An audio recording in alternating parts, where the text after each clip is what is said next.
दोस्तों, आज हम इस वीडियो में राजस्थान ही नहीं बल्कि संपूर्ण भारत के उस महान शासक के बारे में ऐसे अनछुए पहलुओं के बारे में जानेंगे जिनको जानकर आप उस शासक पर अपने गर्व को कई गुना बढ़ा लेंगे।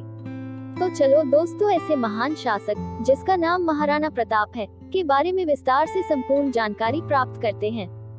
महाराणा प्रताप सिंह सिसोदिया ज्येष्ठ शुक्ल तृतीया रविवार विक्रम संवत 1597 तदनुसार 9 मई 1540 से 19 जनवरी 1597 तक उदयपुर मेवाड़ में सिसोदिया राजवंश के राजा रहे हैं। उनका नाम इतिहास में वीरता, शौर्य, त्याग, पराक्रम और दृढ़ प्रण के लिए अमर है। उन्होंने मुगल बादशाह अकबर की अधीनता स्वीकार नहीं की और कई सालों तक संघर्ष किया, किंतु महाराणा प्रताप अकबर से हल्दी घाटी के युद्ध में हार गए थे। सबसे पहले हम महाराणा प्रताप का जीवन परिचय जानते हैं। प्रताप मेवाड़ के 13वें महाराणा, जिनका राज्याभिषेक बहरांग फाल्गुन 9, 1493 या ग्रेगोरी कैलेंडर फरवरी 28, 1572 को हुआ था। उनके गुरु आचार्य राघवेंद्र थे। जन्म बहरांग वैशाख 19, 1462 या ग्रेगोरी कैलेंडर मई 9, 1540 को कुंभलगढ़ दुर्ग मेवाड़ में हुआ था। वर्तमान में कुंभलगढ़ दुर्ग राजसमंद जिला राजस्थान भारत। निधन बहरांग पौष 29, 1518 19 जनवरी 1597 उम्र 56 को चावंड मेवाड़ वर्तमान में चावंड उदयपुर जिला राजस्थान भारत में हुआ था। जीवन संध्या महारानी अजगदी पनवार सहित कुल 11 पत्नियां थी। संतान अमर सिंह प्रथम भगवान दास सहित 17 पुत्र थे। पिता का नाम महाराणा उदय सिंह था और माता का नाम महारानी जयवंता बाई था। जेम्स टॉड के अनुसार महाराणा प्रताप का जन्म मेवाड़ के कुंभलगढ़ में हुआ था। वहीं इतिहासकार विजय नाहर के अनुसार राजपूत समाज की परंपरा व महाराणा प्रताप की जन्म कुंडली व कालगणना के अनुसार महाराणा प्रताप का जन्म पाली के राजमहलों में हुआ। महाराणा प्रताप का जन्म पाली जिले में हुआ था और उनका ननिहाल पाली में ही था, जिसका प्रमाण मुंशी देवी प्रसाद द्वारा रचित सरस्वती के भाग 18 में 7 पंक्तियां में ताम्रपत्र उल्लेखित है और सोमानी रचित पुस्तक में महाराणा प्रताप द्वारा ब्राह्मणों को दान की गई भूमि का उल्लेख है। इन स्रोतों से सत्य है कि महाराणा प्रताप के ननिहाल की भूमि का उल्लेख पाली का करना उचित है। इस आधार पर हम कह सकते हैं कि महाराणा प्रताप के जन्म स्थान के प्रश्न पर 2 धारणाएं हैं। पहली, महाराणा प्रताप का जन्म कुंभलगढ़ दुर्ग में हुआ था क्योंकि महाराणा उदय सिंह एवं जयवंता बाई का विवाह कुंभलगढ़ महल में हुआ। दूसरी धारणा यह है कि उनका जन्म पाली के राजमहलों में हुआ। महाराणा प्रताप की माता का नाम जयवंता बाई था, जो पाली के सोनगरा अखेराज की बेटी थी। महाराणा प्रताप का बचपन भील समुदाय के साथ बिता। भीलों के साथ ही वे युद्ध कला सीखते थे। भील अपने पुत्र को कीका कहकर पुकारते हैं, इसलिए भील महाराणा को कीका नाम से पुकारते थे। लेखक विजय नाहर की पुस्तक हिंदुवा सूर्य महाराणा प्रताप के अनुसार जब प्रताप का जन्म हुआ था उस समय उदय सिंह युद्ध और असुरक्षा से घिरे हुए थे। कुंभलगढ़ किसी तरह से सुरक्षित नहीं था। जोधपुर के शक्तिशाली राठौड़ी राजा राजा मालदेव उन दिनों उत्तर भारत में सबसे शक्ति संपन्न थे एवं जयवंता बाई के पिता एवं पाली के शासक सोनगरा अखेराज मालदेव का एक विश्वसनीय सामंत एवं सेनानायक था। इस कारण पाली और मारवाड़ हर तरह से सुरक्षित था और रणबंका राठौड़ों की कमरध्वज सेना के सामने अकबर की शक्ति बहुत कम थी। अतः जयवंता बाई को पाली भेजा गया। विक्रम संवत ज्येष्ठ शुक्ला तृतीया सम 1597 को प्रताप का जन्म पाली मारवाड़ में हुआ। प्रताप के जन्म का शुभ समाचार मिलते ही उदय सिंह की सेना ने प्रयाण प्रारंभ कर दिया और मावली युद्ध में बनवीर के विरुद्ध विजयश्री प्राप्त कर चित्तौड़ के सिंहासन पर अपना अधिकार कर लिया। भारतीय प्रशासनिक सेवा से सेवानिवृत्त अधिकारी देवेंद्र सिंह शक्तावत की पुस्तक महाराणा प्रताप के प्रमुख सहयोगी के अनुसार महाराणा प्रताप का जन्म स्थान महाराव के गढ़ के अवशेष जूनी कचहरी पाली में विद्यमान है। यहाँ सोनागरों की कुलदेवी नागणेची का मंदिर आज भी सुरक्षित है। पुस्तक के अनुसार पुरानी परंपराओं के अनुसार लड़की का पहला पुत्र अपने पीहर में होता है। महाराणा प्रताप का जीवन। राणा उदय सिंह की दूसरी रानी धीरबाई, जिसे राज्य के इतिहास में रानी भटियाणी के नाम से जाना जाता है, यह अपने पुत्र कुंवर जगमाल को मेवाड़ का उत्तराधिकारी बनाना चाहती थी। प्रताप के उत्तराधिकारी होने पर इसके विरोध स्वरूप जगमाल अकबर के एक खेमे में चला जाता है। महाराणा प्रताप का प्रथम राज्याभिषेक में 28 फरवरी 1572 में गोकुंदा में हुआ था, लेकिन विधि विधान स्वरूप राणा प्रताप का द्वितीय राज्याभिषेक 1572 में ही कुंभलगढ़ दुर्ग में हुआ। दूसरे राज्याभिषेक में जोधपुर का राठौड़ शासक राव चंद्रसेन भी उपस्थित थे। दोस्तों, राणा प्रताप ने अपने जीवन में कुल 11 शादियां की थी। उनकी पत्नियों और उनसे प्राप्त उनके पुत्रों पुत्रियों के नाम इस प्रकार है। महारानी अजबदे पनवार से अमर सिंह और भगवान दास, अमरबाई राठौर से नत्था, शहमती बाई हाडा से पुरा, अलमदे बाई चौहान से जसवंत सिंह, रत्नावती बाई परमार से माल गज किंगू, लखाबाई से रायभाना, जसोबाई चौहान से कल्याण दास, चंपाबाई जंथी से कल्ला सनवाल दास और दुर्जन सिंह, सोलनखीनीपुर बाई से साशा और गोपाल, फूलबाई राठौर से चंदा और शिखा और कीचा आशाबाई से हथी और राम सिंह। महाराणा प्रताप के शासनकाल में सबसे रोचक तथ्य यह है कि मुगल सम्राट अकबर बिना युद्ध के प्रताप को अपने अधीन लाना चाहता था। इसलिए अकबर ने प्रताप को समझाने के लिए 4 राजदूत नियुक्त किए, जिसमें सर्वप्रथम सितंबर 1572 ईस्वी में जलाल खां प्रताप के खेमे में गया। इसी क्रम में मानसिंह 1573 ईस्वी में, भगवान दास सितंबर 1573 ईस्वी में तथा राजा टोडरमल दिसंबर 1573 ईस्वी प्रताप को समझाने के लिए पहुंचे, लेकिन राणा प्रताप ने चारों को निराश किया। इस तरह राणा प्रताप ने मुगलों की अधीनता स्वीकार करने से मना कर दिया, जिसके परिणामस्वरूप हल्दी घाटी का ऐतिहासिक युद्ध हुआ। दोस्तों, अब इतिहास प्रसिद्ध हल्दी घाटी का युद्ध के बारे में जानेंगे। ये युद्ध 18 जून 1576 ईस्वी में मेवाड़ तथा मुगलों के मध्य हुआ था।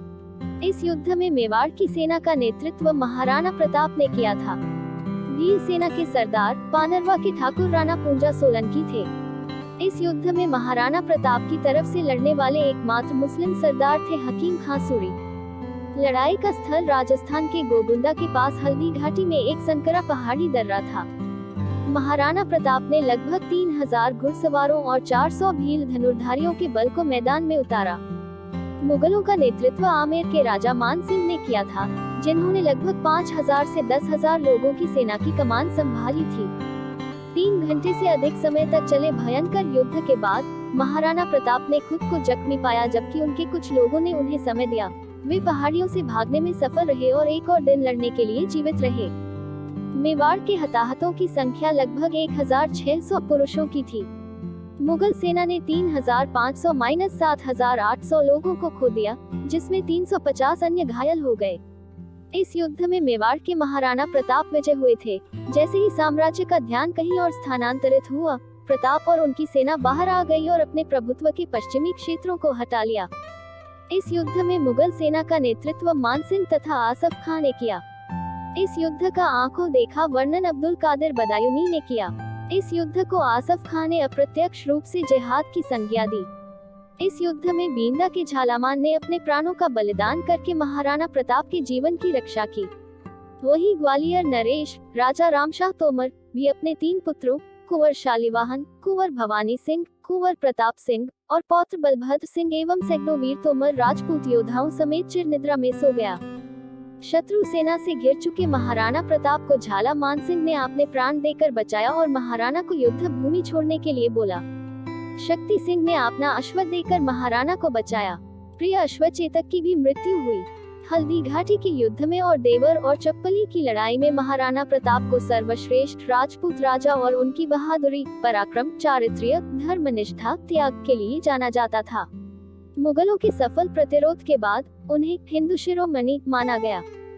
ये युद्ध तो केवल एक दिन चला, परंतु इसमें 17,000 लोग मारे गए।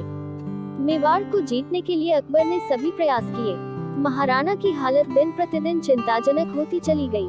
24,000 सैनिकों के 12 साल तक गुजारे लायक अनुदान देकर भामाशाह भी अमर हुआ। इतिहासकार मानते हैं कि इस युद्ध में कोई विजय नहीं हुआ, पर देखा जाए तो इस युद्ध में महाराणा प्रताप सिंह विजय हुए। अकबर की विशाल सेना के सामने मुट्ठी भर राजपूत कितनी देर तक टिक पाते, पर ऐसा कुछ नहीं हुआ। ये युद्ध पूरे एक दिन चला और राजपूतों ने मुगलों के छक्के छुड़ा दिया थे और सबसे बड़ी बात यह है कि युद्ध आमने सामने लड़ा गया था। महाराणा की सेना ने मुगलों की सेना को पीछे हटने के लिए मजबूर कर दिया था और मुगल सेना भागने लग गई थी। अब प्रताप जंगलों में लौट आया और अपनी लड़ाई जारी रखी।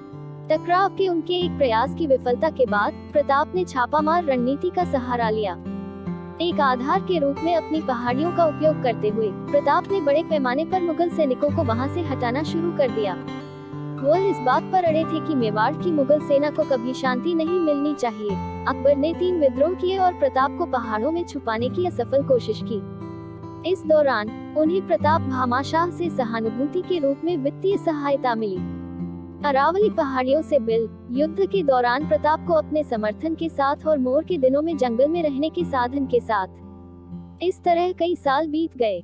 जेम्स टॉड लिखते हैं, अरावली श्रृंखला में एक अच्छी सेना के बिना भी महाराणा प्रताप सिंह जैसे महान स्वतंत्रता सेनानी के लिए वीर होने का कोई रास्ता नहीं है। कुछ भी एक शानदार जीत हासिल कर सकता है या अक्सर भारी हार। एक किंवदंती के अनुसार गोलियां सही समय पर बच निकली और उदयपुर के पास सावर की गहरी जस्ता खानों में राजपूत महिलाओं और बच्चों को अगवा कर लिया। बाद में प्रताप ने अपने स्थान को मेवाड़ा के दक्षिण पूर्वी हिस्से में जावर में स्थानांतरित कर दिया।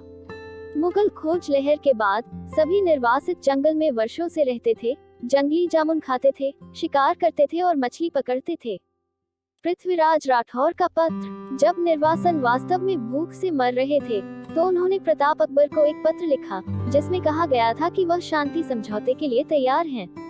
प्रताप के प्रमुख उनकी मां की बहन का बच्चा पृथ्वीराज राठौर, जो अकबर की मंडली के सदस्यों में से एक थे, ने ये कहा, हिंदुओं की मान्यताएं हिंदू सूर्य के उदय पर आधारित है, लेकिन राणा ने उन्हें छोड़ दिया है। लेकिन वह प्रताप के लिए है। सब कुछ उसी स्तर पर अकबर द्वारा माना जाएगा, क्योंकि हमारे प्रमुखों ने अपना साहस खो दिया है और हमारी महिलाओं ने अपना मूल्य खो दिया है। हमारी दौड़ में अकबर अभी भी एक बाजार दलाल है। उन्होंने थोक में सब कुछ खरीदा है, लेकिन केवल उदय के बेटे सिंह द्वितीय मेवाड़। वह अपनी कीमत के लिए बहुत दूर था। राजपूत ने नौरोकॉफ का कितना सम्मान किया। फारसी नव वर्ष के दौरान अकबर महिलाओं को अपनी खुशी के लिए चुनता है, फिर भी कितने लोग इसे वस्तु विनिमय मानते हैं। क्या चित्तूर आएगा इस बाजार में? प्रश्नवाचक चिन्ह। प्रताप सिंह, प्यार से पट्टा के रूप में जाना जाता है, ने अपना धन युद्ध की रणनीति के लिए और बटालियनों में खर्च किया। हालांकि उन्होंने इस खजाने को संरक्षित किया। दुख ने मनुष्य को इस बाजार में धकेल दिया और उन्होंने अपने आत्मसम्मान को पीड़ित होते देखा। केवल हमीर, महाराणा हमीर के वंशज ही ऐसे अपराध से सुरक्षित थे। दुनिया पूछ सकती है कि प्रताप के लिए अप्रत्यक्ष मदद कहां से आई? कहीं से भी नहीं, बल्कि उनकी मर्दानगी और तलवार से। मानव बाजार का दलाल अकबर एक दिन जरूर इस दुनिया को छोड़ने जा रहा है। वह हमेशा के लिए नहीं रहने वाला है। फिर क्या हमारी दौड़ प्रताप तक आने वाली है, जो मानव या भूमि में राजपूत बीज बोने जा रहे हैं? उनके अनुसार हर कोई इसे संरक्षित करना चाहता है और इसकी पवित्रता को पुनर्जीवित और रोशन करना है। यह विश्वसनीय नहीं होगा यदि प्रताप अकबर को सम्राट कहा जाता था, जैसा कि सूरज किसी तरह से तेज दिशा में उगता है। मुझे कहाँ खड़ा होना चाहिए? मेरी गर्दन के चारों ओर अपनी तलवार रख दिया, या गर्व से ले जाने के लिए? इस प्रकार प्रताप ने उसे उत्तर दिया, मेरे भगवान एकलिंग। प्रताप को केवल तुर्की सम्राट कहा जाता है। तुर्की शब्द कई भारतीय भाषाओं में एक अपमानजनक शब्द है और सूर्य निश्चित रूप से पूर्व में दिखाई देगा।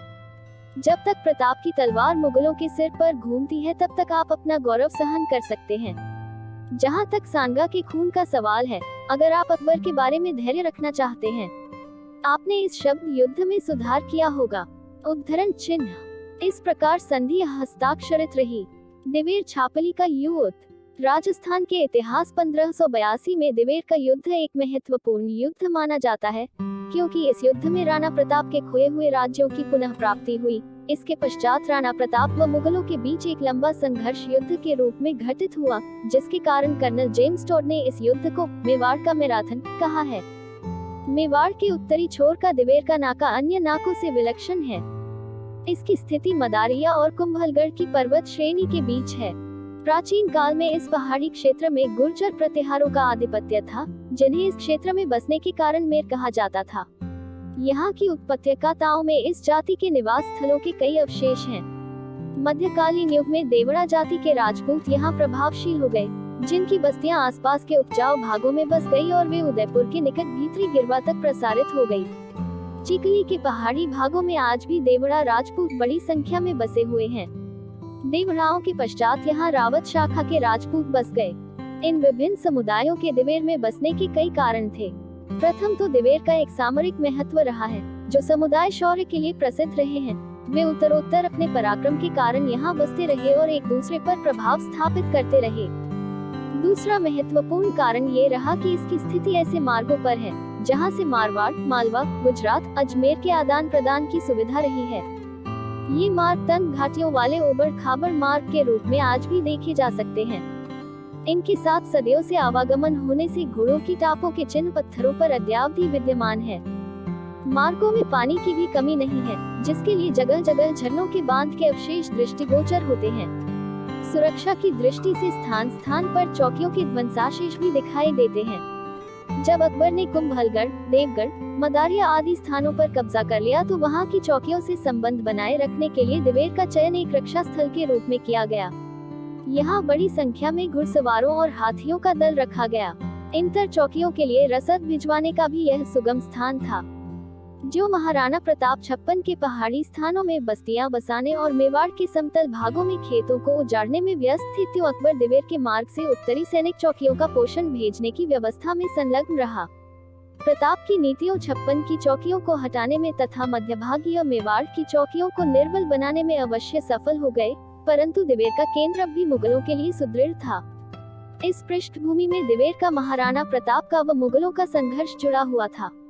इस युद्ध की तैयारी के लिए प्रताप ने अपनी शक्ति सुदृढ़ करने की नई योजना तैयार की। वैसे 56 का क्षेत्र मुगल से युक्त हो चला था और मध्य मेवाड़ में रसद के अभाव में मुगल चौकियां निष्प्राण हो गई थी। अब केवल उत्तरी मेवाड़ में मुगल चौकियां व दिवेर के संबंध में कदम उठाने की आवश्यकता थी। इस संबंध में महाराणा ने गुजरात और मालवा की ओर अपने अभियान भेजना आरंभ किया और साथ ही आसपास के मुगल अधिकार क्षेत्र में छापे मारना शुरू कर दिया।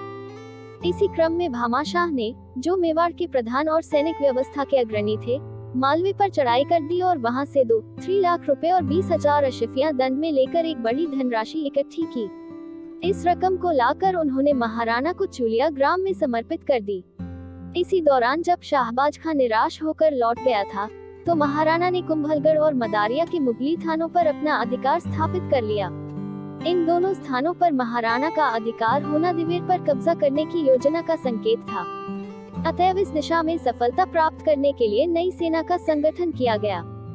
जगह जगह रसद और हथियार इकट्ठे किए गए। सैनिकों को धन और सुविधाएं उपलब्ध कराई गई। सिरोही, ईडर, जालोर के सहयोगियों का उत्साह परिवर्धित कराया गया।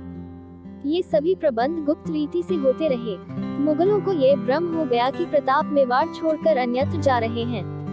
ऐसे भ्रम के वातावरण से बची हुई मुगल चौकियों के सैनिक बेखटके रहने लगे। जब सब प्रकार की तैयारी हो गई तो महाराणा प्रताप, कुंवर अमर सिंह, भामाशाह, चुंडावत, शक्तावत, सोलंकी, पदेहार, रावत शाखा के राजपूत और अन्य राजपूत सरदार दिवेर की ओर दल बल के साथ चल पड़े। दिवेर जाने के अन्य मार्गों व घाटियों में भीलों की टोलियां बिठा दी गई, जिससे मेवाड़ में अन्यत्र बची हुई सैनिक चौकियों का दिवेर से कोई संबंध स्थापित न हो सके। अचानक महाराणा की फौज दिवेर पहुंची तो मुगल दल में भगदड़ मच गई। मुगल सैनिक घाटी छोड़कर मैदानी भाग की तलाश में उत्तर के दर्रे से भागने लगे। महाराणा ने अपने दल के साथ भागती सेना का पीछा किया। घाटी का मार्ग इतना कंटीला तथा उबड़ खाबड़ था कि मैदानी युद्ध में अभ्यस्त मुगल सैनिक विचकित हो गए। अंततोगत्वा घाटी के दूसरे छोर पर जहां कुछ चौड़ाई थी और नदी का स्रोत भी था, वहां महाराणा ने उन्हें ज्यादा बोचा। दिवेर थाने के मुगल अधिकारी सुल्तान खां को कुंवर अमर सिंह ने जा घेरा और उस पर भाले का ऐसा वार किया कि वह सुल्तान खां को चीरता हुआ घोड़े के शरीर को पार कर गया। घोड़े और सवार के प्राण पखेरु उड़ गए। महाराणा ने भी इसी तरह बहलल खां और उसके घोड़े का काम तमाम कर दिया। एक राजपूत सरदार ने अपनी तलवार से हाथी का पिछला पांव काट दिया। इस युद्ध में विजय श्री महाराणा के हाथ लगी। यह महाराणा की विजय इतनी कारगर सिद्ध हुई कि इससे मुगल थाने जो सक्रिय या निष्क्रिय अवस्था में मेवाड़ में थे, जिनकी संख्या 36 बतलाई जाती है, यहाँ से उठ गए। शाही सेना जो यत्र तत्र कैदियों की तरह पड़ी हुई थी, लड़ती भिड़ती भूखे मरते उल्टे पांव मुगल इलाकों की तरफ भाग खड़ी हुई। यहाँ तक कि 1585 ईस्वी के आगे अकबर भी उत्तर पश्चिम की समस्या के कारण मेवाड़ के प्रति उदासीन हो गया, जिससे महाराणा को अब 54 में नवीन राजधानी बनाकर लोकहित में जुटने का अच्छा अवसर मिला। दिवेर की विजय महाराणा के जीवन का एक उज्जवल कीर्तिमान है। जहां हल्दी घाटी का युद्ध नैतिक विजय और परीक्षण का युद्ध था, वहां दिवेर छापली का युद्ध एक निर्णायक युद्ध बना। इसी विजय के फलस्वरूप संपूर्ण मेवाड़ पर महाराणा का अधिकार स्थापित हो गया। एक अर्थ में हल्दी घाटी का युद्ध में राजपूतों ने रक्त का बदला दिवेर में चुकाया। दिवेर की विजय ने ये प्रमाणित कर दिया कि महाराणा का शौर्य, संकल्प और वंश गौरव अकाट्य और अमिट है। इस युद्ध ने ये भी स्पष्ट कर दिया कि महाराणा के त्याग और बलिदान की भावना के नैतिक बल ने सत्तावादी नीति को परास्त किया। कर्नल टॉड ने जहां हल्दी घाटी को थर्मोपाली कहा है, वहां के युद्ध को मैराथन की संज्ञा दी है। जिस प्रकार एथेंस जैसी छोटी इकाई ने फारस की बलवती शक्ति को मैराथन में पराजित किया था, उसी प्रकार मेवाड़ जैसे छोटे राज्य ने मुगल राज्य के बृहद सैन्य बल को दिवेर में परास्त किया। महाराणा की दिवेर विजय की दास्तान सर्वदा हमारे देश की प्रेरणा स्रोत बनी रहेगी। सफलता और अवसान 1579 से 1585 तक पूर्वी उत्तर प्रदेश, बंगाल, बिहार और गुजरात के मुगल अधिकृत प्रदेशों में विद्रोह होने लगे थे और महाराणा भी एक के बाद एक कर जीतते जा रहे थे। अतः परिणाम स्वरूप अकबर उस विद्रोह को दबाने में उलझा रहा और मेवाड़ पर से मुगलों का दबाव कम हो गया। इस बात का लाभ उठाकर महाराणा ने 1585 ही में मेवाड़ मुक्ति प्रयत्नों को और भी तेज कर दिया। महाराणा जी की सेना ने मुगल चौकियों पर आक्रमण शुरू कर दिए और तुरंत ही उदयपुर समेत 36 महत्वपूर्ण स्थान पर फिर से महाराणा का अधिकार स्थापित हो गया। महाराणा प्रताप ने जिस समय सिंहासन ग्रहण किया, उस समय जितने मेवाड़ की भूमि पर उनका अधिकार था, पूर्ण रूप से उतने ही भूमि भाग पर अब उनकी सत्ता फिर से स्थापित हो गई थी। 12 वर्ष के संघर्ष के बाद भी अकबर उसमें कोई परिवर्तन न कर सका और इस तरह महाराणा प्रताप समय की लंबी अवधि के संघर्ष के बाद मेवाड़ को मुक्त करने में सफल रहे और ये समय मेवाड़ के लिए एक स्वर्ण युग साबित हुआ। मेवाड़ पर लगा हुआ अकबर ग्रहण का अंत 1585 में हुआ। उसके बाद महाराणा प्रताप उनके राज्य की सुख सुविधा में जुट गए, परंतु दुर्भाग्य से उसके 11 वर्ष के बाद ही 19 जनवरी 1597 में अपनी नई राजधानी चावंड में उनकी मृत्यु हो गई। महाराणा प्रताप सिंह के डर से अकबर अपनी राजधानी लाहौर लेकर चला गया और महाराणा के स्वर्ग सिधारने के बाद आगरा ले आया। एक सच्चे राजपूत, शूरवीर, देशभक्त, योद्धा, मातृभूमि के रखवाले के रूप में महाराणा प्रताप दुनिया में सदैव के लिए अमर हो गए। मृत्यु पर अकबर की प्रतिक्रिया।